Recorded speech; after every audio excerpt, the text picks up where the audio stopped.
name is Dustin KOTT, and I started rebuilding vintage motorcycles when I was in my late teens. And I've treated it like a business for the last 7 or 8 years, but it was never intended to be as such. It was more of a passion turned profession, and I'm sure a lot of people kind of end up in that scenario at some point in their life. Hopefully they do. And kind of knowing the great commitment to doing something that you have a real love affair for.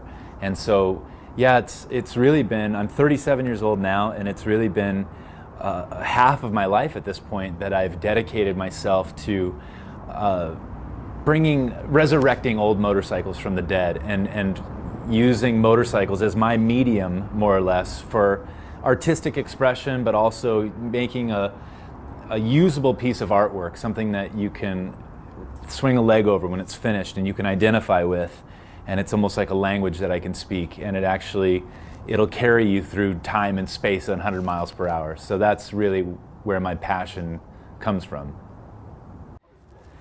So there's a lot of different aspects to what it is that I do in this shop, and oftentimes I'm asked, how does the whole process work? And it's really, at its core, it's basically a rebirth and a restoration and a modification of a vintage motorcycle. And ultimately, it really is just a re-envisioning of using a platform that already exists. We use the same engines, typically the same frames, even though we make irreversible, I specialize in what I call irreversible changes.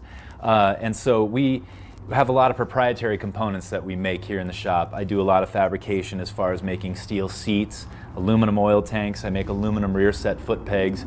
We design our own wiring harnesses. We retrofit certain fuel tank models that never really belonged to the particular bike that we're using for our platform machine.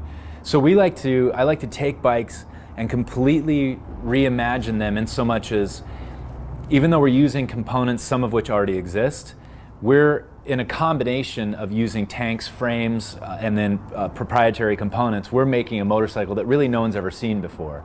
And it's that reimagination using a vintage machine that's in desperate, dire need of restoration, so that's half the battle, and then that modification and the envisioning of something entirely different and new is really what I think our aspiration is. I know you've been hurt by someone else. I can tell